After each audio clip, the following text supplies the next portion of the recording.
Tuhan firman-Mu ajaib, kekal meski gunung menghilang. Tiada huruf yang gagal, tak terpatahkan siasat. Hidup seperti-Mu ya Allah, lebih dari emas. Aku bersaksi kitab-Mu, kitab yang suci. Terdengarkan firman-Mu, hibur hati yang luka. Terangilah langkahku kemanapun ku pergi. Biarkanlah firman-Mu berkuasa atasku. Ubahkanku, bebaskanku, ku mau menyenangkan-Mu. Tuhan firman-Mu ajaib, kekal meski gunungnya. Ubah dan bebaskan aku, mau menyenangkan-Mu. Salam jumpa pemirsa terkasih, saya menyambut Anda sekalian dimanapun Anda berada dalam episode yang terbaru program studi harian kita Semua Kitab Suci. Kita telah mencapai pembelajaran kita dalam kitab-kitab perjanjian baru, pasal terakhir surat Filipi, salah satu surat penjara yang ditulis oleh Rasul Paulus di penjara Roma. Dan ini surat tentang pengalaman Kristiani, sukacita Kristiani. Di episode sebelumnya, kita telah berhenti pada perkataan Rasul Paulus kepada orang-orang percaya di Filipi, bersukacitalah senantiasa dalam Tuhan. Sekali lagi kukatakan, bersukacitalah, hendaklah kebaikan hatimu diketahui semua orang. Dan hari ini mudah-mudahan kita akan mempelajari ayat terakhir dalam pasal terakhir di ayat 10 sampai akhir pasal. Dan saya ingin ingatkan bahwa surat ini yang terdiri dari 4 pasal berbicara tentang Kristus. Pasal pertama mengatakan Kristus adalah hidup kita. Kemudian pasal kedua mengatakan bahwa Kristus adalah teladan kita. Kemudian pasal ketiga mengatakan bahwa Kristus adalah tujuan kita. Dan yang terakhir pasal 4 mengatakan Kristus adalah kekuatan kita. Dan di episode ini kita akan belajar lebih banyak dan mengetahui lebih banyak tentang perkataan Paulus tentang Kristus. Segala perkara dapat kutanggung di dalam Dia yang memberikan kekuatan kepadaku. Untuk memulai izinkan saya untuk menyambut tamu kehormatan di studio, seorang hamba Tuhan, Dr. Farid Zaki. Selamat datang Dr. Farid. Selamat datang Saudara Ayat. Kami juga menyambut hadirin di studio, selamat datang. Dr. Farid, Rasul Paulus telah mengucapkan kata-kata ini kepada orang-orang kudus di Filipi dalam ayatnya yang ke-10.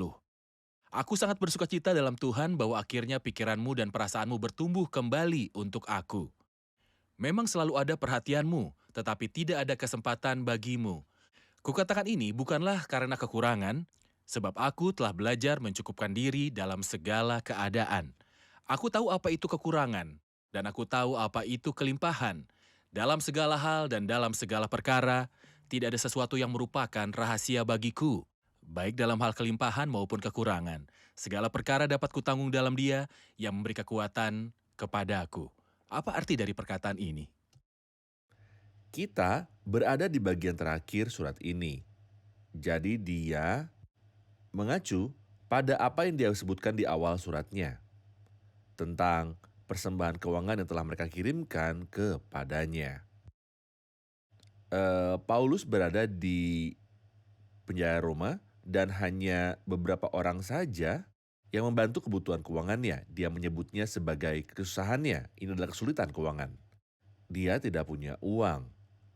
Gereja dari Filipi adalah salah satu dari sedikit gereja yang merawatnya. Jadi dia membahas subjek ini dengan cara yang berkelas yang penuh sensibilitas. Saat dia menyebut apa yang telah mereka kirimkan, bahwa ini seperti pohon berbunga atau pohon yang berbuah, di mana bunganya tumbuh subur kembali. Mereka biasa mengiriminya persembahan ketika dia berada di luar penjara. Dan mereka tidak mengabaikannya ketika dia masuk penjara, tapi tidak ada kesempatan. Mereka tidak tahu bagaimana mengirimkan persembahan padanya. Karena dia berada di Roma dan mereka berada di Filipi. Jadi ada jarak yang jauh di antara mereka. Segalanya tidak semudah saat ini. Maka ia mengatakan pada mereka bahwa ia sangat bersukacita karena Tuhan. Ungkapan yang sangat menyentuh ketika Tuhan buat orang-orang beriman prihatin tentang mengirimkan persembahan kepada hambanya yang berada dalam kesulitan keuangan. Nilai persembahan bukan hanya membantu hambanya keluar dari kesusahan, namun nilai sebenarnya menimbulkan sukacita yang benar bagi sang pelayan. Itu sebabnya ini adalah pertama kalinya Paulus menulis dalam suratnya bahwa ia sangat bersukacita. Benar. Kita telah bahas di awal bahwa kata sukacita di sinonimnya telah disebutkan hampir 19 kali Dan inilah satu-satunya momen ia berkata, aku sangat bersuka cita dalam Tuhan. Dan dia berkata bahwa dia bersuka cita karena Tuhan. Bukan karena dia bersuka cita karena persembahan itu. Mengapa? Karena Tuhanlah yang persiapkan bagi mereka cara untuk menunjukkan kepadanya kepedulian mereka terhadapnya. Akhirnya pikiranmu dan perasaanmu bertumbuh kembali untuk aku, dan kata kepedulian sangat bagus. Ini tidak bicara gaji atau metode lainnya di luar kasih Kristiani, tapi ini adalah kepedulian. Mereka ingin merawatnya. Kata ini diucapkan tentang ayah atau ibu. Saat mereka merawat anak-anak mereka, Benar. maka dia melihat belas kasihan orang tua di sini. Meskipun begitu, dia adalah bapa rohani mereka dalam Injil. Dan setelah itu dia mengucapkan petunjuk di antara tanda kurung. Kukatakan ini bukanlah karena kekurangan. Jangan sampai ada orang yang mengira dialah yang menulis kata-kata ini. Karena dia membutuhkan atau dia menginginkan lebih. Sebab aku telah belajar mencukupkan diri dalam segala keadaan. Sebelum berbicara tentang ayat yang baru saja Anda sebutkan, apa yang dimaksud dengan ungkapan tetapi tidak ada kesempatan bagimu? Mereka ingin membantu. Klien ini bukan secara finansial, Ya, tapi tidak ada kesempatan tersedia untuk mengiriminya persembahan. Mereka tidak dapat menemukan seorang di antara mereka untuk membawa persembahan itu ke tempat dirinya berada. jadi meskipun demikian, persembahan tidak terkirim, Bersedia, namun tersedia. tepat, Tetapi Paulus puas dengan perasaan mereka. tentu saja. Dan ini membuat kita mengatakan bahwa kadang-kadang beberapa orang beriman memiliki keinginan yang mendesak untuk menghormati Tuhan dengan persembahan mereka. Tetapi Mereka tidak ada kesempatan tersedia. tidak punya Ya Tuhan, kesempatan. andai aku punya uang, aku akan Lebih memberi. dari itu, Iya, aku akan memberi dan menghormatimu. tepat. Apakah kadang-kadang Tuhan merasa puas dengan motif kita meskipun kita tidak memberi karena kita tidak punya? Seluruh ayat, saya akan menceritakan sebuah kisah yang terjadi padaku. Saya pernah berada dalam pelayanan di salah satu negara-negara Arab di mana banyak sekali pekerja orang India dan Pakistan. Dan saya di pertemuan di mana semua orang yang hadir adalah orang India. Dan saya dapat katakan bahwa 80% dari mereka pekerja yang sangat sederhana. Dan saya tahu setelahnya bahwa penghasilan mereka sangat rendah. Namun di akhir pertemuan, ketika saya hendak pergi, salah satu orang beriman yang saleh ini mendekati saya dan menaruh sesuatu di tanganku. Dan saya memahami bahwa dia memohon padaku untuk menerimanya. Jadi saya menerimanya, dan ketika saya pulang ke rumah bersama teman saya, dia memberitahu saya bahwa orang-orang tersebut berasal dari masyarakat termiskin yang bekerja di negara tersebut. Dan yang telah dia berikan padaku mewakili hampir seperempat dari penghasilannya. Sebenarnya saya ingin mengembalikan uang itu kepadanya, tetapi saya takut menyakiti perasaannya. Maka aku mengarahkan pandangku terhadap Tuhan dan berkata kepadanya, ya Tuhan, orang ini membutuhkan. Dan orang malang ini ingin menawarkan sesuatu kepada seorang hamba Tuhan. Maka dia mempersembahkan sebagian besar dari apa yang dimilikinya. Jadi jumlahnya tidak penting. Benar. Ini mungkin kurang dari hal lain yang ditawarkan, tetapi seperti yang Anda katakan, perasaan dan pengabdian lebih penting. Dan sebenarnya saya tidak mengambil uang ini untuk diriku sendiri, tapi saya telah membelanjakannya untuk pekerjaan Tuhan setelah itu. Benar. Cukuplah bagi kita untuk menyadari bahwa Tuhan melihat motif kita, walaupun tangan kita tidak mempunyai apa-apa. Karena dalam hal ini Tuhan akan melihat motif hati kita. Benar. Kita rehat sejenak dan kembali untuk melanjutkan studi. Pemirsa terkasih, kami akan segera kembali setelah rehat. Saya khawatir salah satu hal yang akan membuat orang percaya malu ketika Kristus menampakkan diri adalah ketidaktahuan mereka terhadap kitab suci. Ketika mereka akan menghadapi kedatangannya, saya setuju dengan pendapat yang mengatakan bahwa Tuhan akan bicara banyak kepada kita pada saat itu. Aku telah memberi engkau semua informasi yang engkau butuhkan di dalam kitab suci, tapi engkau tidak mendengarkan. Kita mengatakan saat ini bahwa masalah anak-anak adalah mereka tidak mendengarkan apa yang dikatakan oleh orang tuanya, dan masalah anak-anak Allah adalah mereka tidak mendengarkan Bapa surgawi mereka. Berkuasa atasku, ubahkanku, bebaskanku, ku mau menyenangkanmu. Tuhan firman-Mu ajaib, kekal seluruhnya. Ubah dan bebaskan aku, mau menyenangkanmu. Kami telah kembali pemirsa terkasih untuk melanjutkan pembicaraan kita dalam pasal 4, pasal terakhir surat Filipi. Dr. Farid, sebelum rehat Anda mengatakan itu ketika dia berkata di ayat 11, kukatakan ini bukanlah karena kekurangan, Sebab aku telah belajar mencukupkan diri dalam segala keadaan.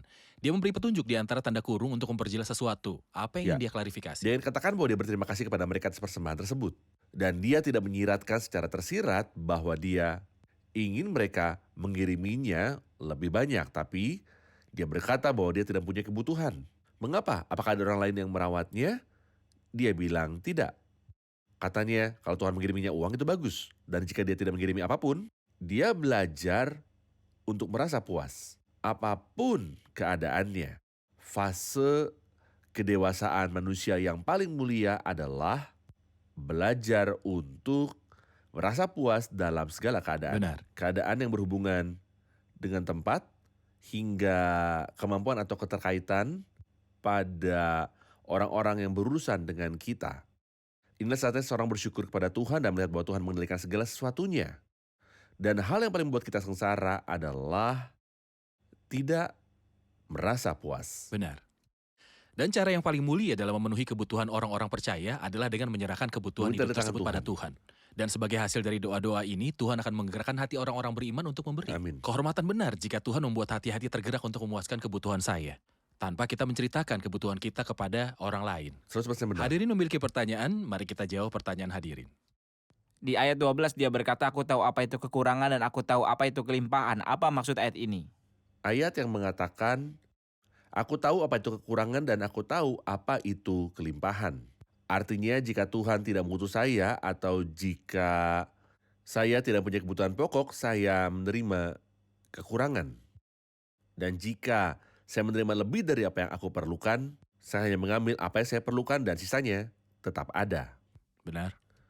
Tingkat spiritual yang tinggi adalah kedewasaan rohani dan disertai dengan peningkatan kematangan psikologis. Benar. Anda katakan bahwa ketika dia menerima lebih dari apa yang dia butuhkan, dia biasanya mengambil apa yang dia butuhkan lalu dikurangi. Dia mungkin saja menggunakan apa yang dia kurangi untuk memenuhi kebutuhan orang lain. Benar. Namun, sebagian orang percaya berpikir bahwa ketika Tuhan banyak mengutus mereka, dia bermaksud membuat mereka hidup di tingkat yang lebih tinggi. Jadi mereka menghabiskan semua yang mereka peroleh dan tidak bersimpati terhadap orang lain. Ya. Apa yang Anda lihat di sini? Saya akan katakan lagi, jika Kristus adalah tujuan hidup saya dan pusat hidup saya akan terbebas dari belenggu keegoisan. Sudah menjadi sifat kita untuk mencintai diri sendiri. Tidak ada yang bisa membebaskan kita dari cinta diri, kecuali cinta yang lebih besar, yaitu cinta Kristus. Benar. Salah satu hamba Tuhan berkata tentang memberi, ketika Tuhan memberimu penghasilan yang besar, ini bukan untuk meningkatkan standar hidup Anda, tetapi untuk meningkatkan standar memberi Anda. Amin. Jadi ketika Tuhan memberi kita lebih, itu berarti kita harus memberi lebih banyak. Amin. Ayat terkenal Dr. Farid ayat 13, segala perkara dapat kutanggung di dalam Dia yang memberi kekuatan kepadaku. Apakah ini terhubung dengan konteks berlatih dalam berkelimpahan dan dalam kelaparan? Ataukah ada definisi mutlak, segala perkara dapat kutanggung di dalam Dia yang memberi kekuatan kepadaku? Sebagai saudara dari kepala sekolah umum ayat, saya tidak mengerti maksud dari sebuah ayat jika saya melepaskannya dari konteksnya. Konteks di sini berbicara tentang latihan spiritual dalam semua keadaan. Jadi jika seseorang ditanyakan sambil berkata, dari mana kamu mendapatkan tenaga untuk bertahan? Dalam lapar dan kenyang. Dalam kekurangan dan kelimpahan, dia akan menjawab bahwa dia telah berlatih melalui kuasa Kristus untuk melakukan segala hal-hal ini. Ini sudah selesai. Kuasa Kristus atau melalui Kristus yang menguatkannya. Benar, seringkali kita melihat orang beriman menulis ayat ini sebagai semangat dalam segala hal. Siswa yang sedang belajar menulis di kitabnya, segala perkara dapat kulakukan melalui Kristus yang menguatkan aku. Orang yang akan melakukan suatu pekerjaan menulis segala perkara dapat kutanggung dalam Dia. Pemilik pabrik atau bengkel menulis segala perkara dapat kutanggung dalam Dia. Ya, tentu saja, segala sesuatu bisa kita lakukan melalui Kristus yang menguatkan kita. Tetapi, penafsiran ayat ini dihubungkan dengan konteks yang dibicarakan, pengendalian diri dan rasa puas, serta adaptasi dengan keadaan hidup yang Tuhan titipkan. Ayat 14, namun baik juga perbuatanmu bahwa kamu telah mengambil bagian dalam kesusahanku. Kamu sendiri tahu juga, ya orang-orang Filipi, pada waktu aku baru mulai mengabarkan Injil, ketika aku berangkat dari Makedonia, tidak ada satu jemaat pun yang mengadakan perhitungan hutang dan piutang dengan aku, selain daripada kamu, karena di Tesalonika kamu pun telah 1-2 kali mengirimkan bantuan kepada aku. Tetapi yang kuutamakan bukanlah pemberian itu, melainkan buahnya yang makin memperbesar keuntunganmu. Saya ingin komentar Anda pada ayat 17, Bagaimana Paulus memandang pemberian yang diberikan kepadanya oleh orang-orang percaya? Bagaimana Paulus melihatnya ketika dia berkata buahnya yang makin memperbesar keuntunganmu?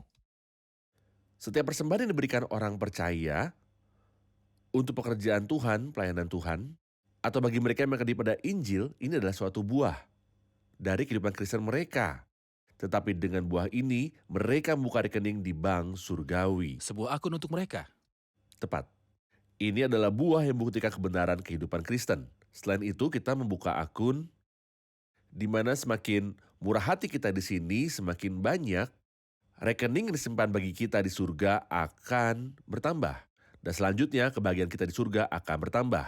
Dan juga tabungan surgawi kita. Suatu hal yang aneh karena ini bertentangan dengan logika manusia dalam memberi. Tentu. Yang mengatakan bahwa ketika Anda memberi dari apa yang Anda miliki kepada orang lain, ini akan menyebabkan penurunan Jumlah yang Anda miliki. Namun di sini dia katakan ketika kita memberi dari apa yang kita miliki, jumlah di rekening kita meningkat.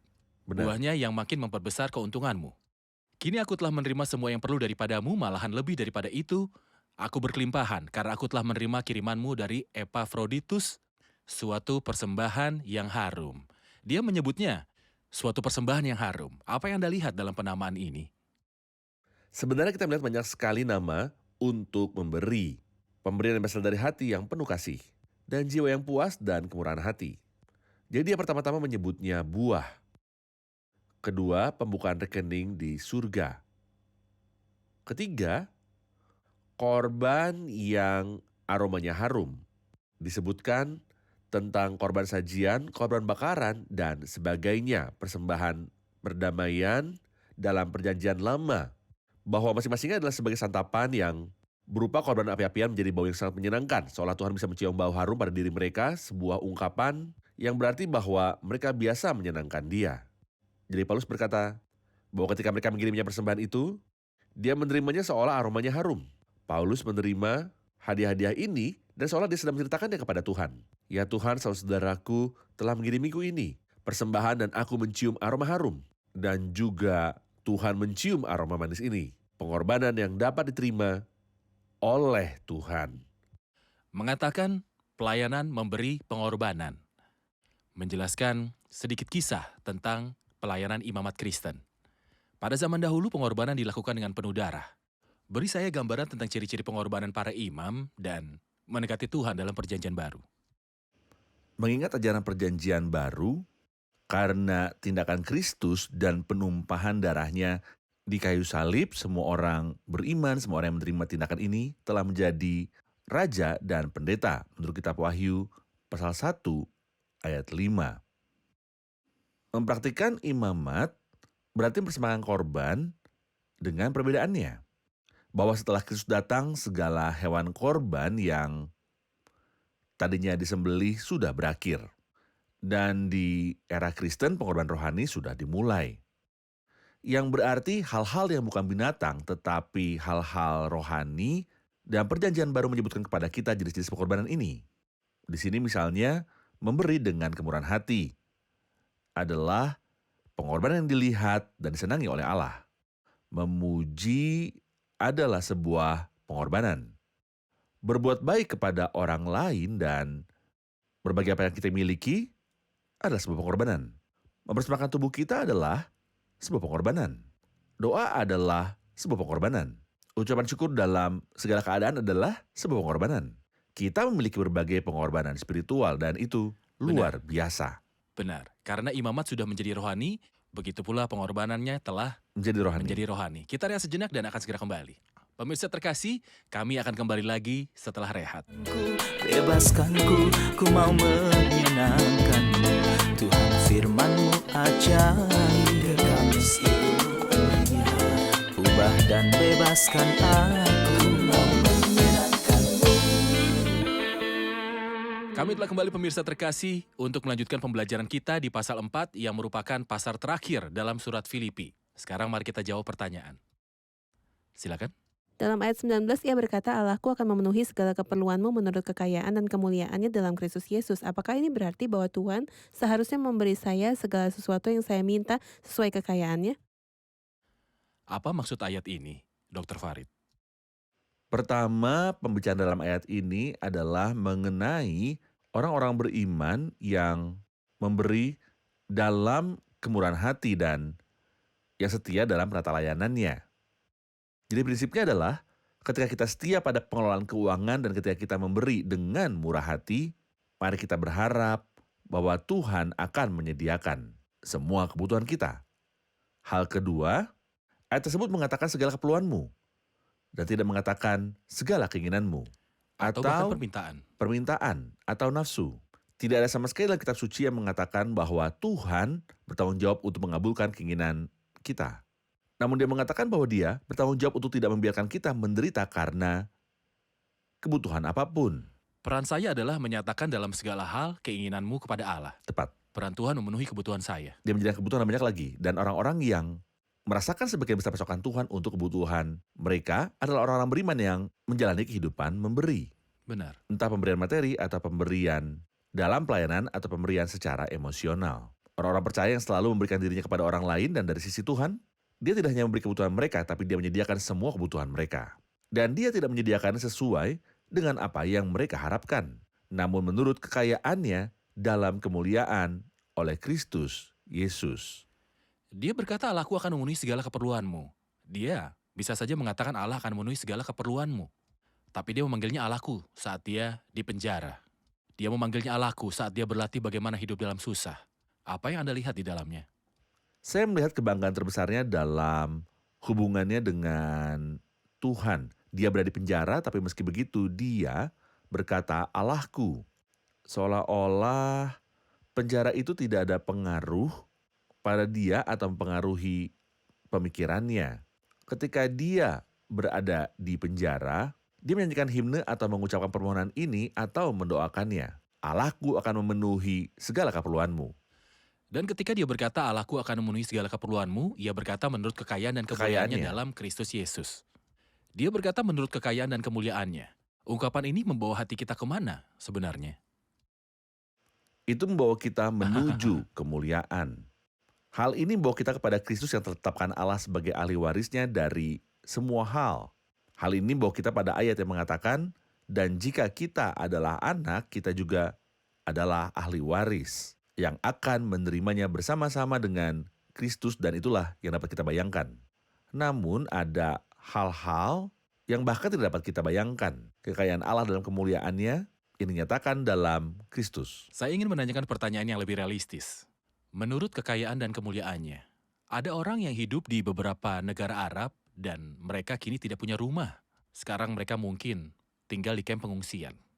Mereka mungkin sekarang sedang menunggu bantuan dari PBB. Benar. Dan mereka membaca ayat ini, Allahku akan memenuhi segala keperluanmu menurut kekayaan dan kemuliaannya dalam Kristus Yesus. Apa yang akan Anda katakan melalui ayat ini? Saya memberitahu mereka bahwa itu adalah akhir cerita atau pasal terakhir dari cerita. Bukankah di bumi ini kita menderita, tapi di akhir kisah akan penuh kemuliaan. Ketika kita akan mencapai kemuliaan bersama Kristus, maka kita tidak memiliki pandangan duniawi. Jangan melihat keadaannya, tapi mari kita lihat masa depan kita yang gemilang di mana kita akan berada bersama Kristus. Benar. Ini sebabnya dia berkata di ayat 20, dimuliakanlah Allah dan Bapa kita selama-lamanya. Amin. Saya ingin komentar Anda pada salam terakhir. Sampaikanlah salamku kepada tiap-tiap orang kudus dalam Kristus Yesus. Salam kepadamu dari saudara-saudara yang bersama-sama dengan aku. Salam kepadamu dari orang kudus, khususnya dari mereka yang di istana Kaisar. Kasih karunia Tuhan Yesus Kristus menyertai rohmu. Kepada jemaat Filipi yang ditulis dari Roma oleh Epafroditus. Dia menyapa setiap orang kudus dalam Kristus. Salam kepadamu dari segala orang kudus, khususnya dari mereka yang di istana Kaisar. Bahkan ada orang-orang kudus di rumah Kaisar. Apa yang Anda lihat dalam kata-kata di akhir surat ini? Kemenangan Injil. Injil telah disampaikan melalui kehadiran Paulus di penjara, ke tempat yang tidak pernah dia impikan. Ketika Paulus menulis suratnya, bagi orang Romawi, keinginannya adalah untuk mengunjungi mereka dan berkhotbah di antara mereka. Namun Allah Maha benar yang melihat kerinduan hambanya, memberitahunya bahwa dia akan memenuhi kerinduannya dan banyak lagi. Meski metodenya menyakitkan seperti berada di penjara, tapi di penjara penginjilannya mencapai rumah Kaisar. Orang di istana Kaisar, artinya kerabatnya, atau mungkin para pegawai di istana, atau pelayan atau penjaga atau tentara lalu sampai kepada mereka dan mereka percaya. Itu sebabnya dia menyebut mereka orang-orang kudus. Dan di istana kaisar ada orang-orang kudus, itulah keajaiban agama Kristen. Benar. Di rumah orang yang menganiaya agama Kristen, Tuhan menciptakan orang-orang kudus yang percaya kepada Kristus Yesus. Dan kekristenan tidak pernah berhenti untuk melakukan sesuatu perubahan. Dan iman Kristen setiap hari diiringi dengan kemenangan bahkan di dalam rumah kaisar. Amin. Tuhan memberkati, kita akan dengarkan komentar dari hadirin. Amin. Apa yang Anda pelajari dalam surat Filipi ini? Saya telah mempelajari kemurahan hati dalam memberi. Ini tidak akan terjadi kecuali kita menyerahkan diri kita kepada Tuhan terlebih dahulu. Ketika kita memberi dengan murah hati, yang kita punya tidak akan berkurang, tapi akan dikirimkan ke rekening kita di surga, buah yang berlimpah di rekening kita, di bank surgawi. Saya telah belajar bahwa Injil akan disampaikan tidak peduli bagaimana keadaannya. Saya selalu bertanya-tanya tentang siapa yang akan menyampaikan Injil kepada orang-orang tertentu. Namun ketika saya menghadiri pertemuan-pertemuan Kristen, saya terkejut ketika saya menemukan dan pesan Injil disampaikan kepada mereka dan saya sangat takjub. Namun ini sesungguhnya tindakan Tuhan untuk menyentuh hati setiap orang yang merindukannya. Amin. Petrus? Tampaknya di pemerintahan, negara, dan presiden, ada yang berbeda, yaitu sebuah kemenangan. Tapi karena pembicaraan yang baru saja kita dengar, saya ingat perkataan yang diucapkan Rasul Paulus di dalam Roma 1 ayat 16. Sebab aku mempunyai keyakinan yang kokoh dalam Injil, karena Injil adalah kekuatan Allah yang menyelamatkan setiap orang yang percaya. Kekristenan dan Injil Kristus penuh dengan kemenangan dan kuat. Dan mereka membawa orang kepada Kristus dan membuat mereka mengenal Dia. Saya benar-benar bersyukur kepada Tuhan karena berada di antara prosesi kemenangan dalam Kristus. Amin. Terima kasih, Tuhan berkati. Terima kasih Dr. Farid. Saya kasih. menikmati mempelajari surat Filipi bersama Anda dan dengan para tamu. Terima kasih. Jika Tuhan mengizinkan, kita akan mempelajari kitab lain di waktu lain. Mudah-mudahan.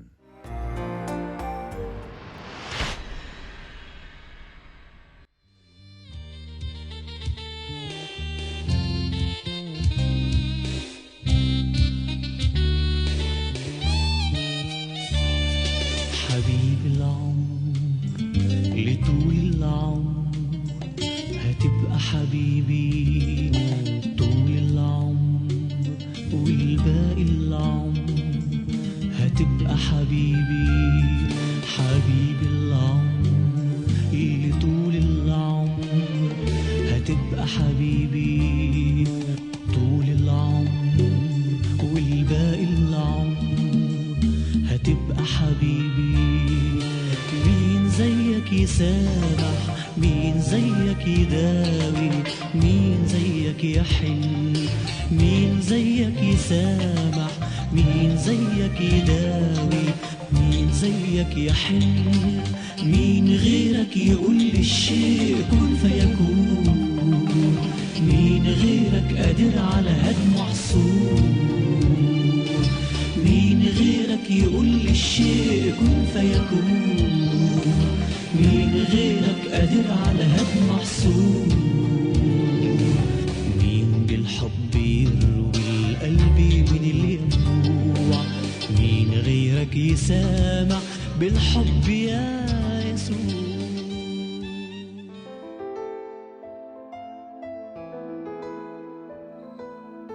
Tuhan firman-Mu ajaib, kekal meski gunung menghilang.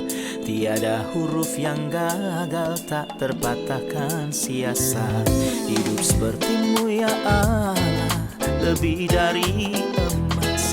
Aku bersaksi kitab-Mu, kitab yang suci. Mendengarkan firman-Mu, hibur hati yang luka. Terangilah langkahku kemanapun ku pergi. Biarkanlah firman-Mu berkuasa atasku. Ubahkanku, bebaskanku, ku mau menyenangkan-Mu. Tuhan firman-Mu ajaib, kekal meski ubah dan bebaskan aku.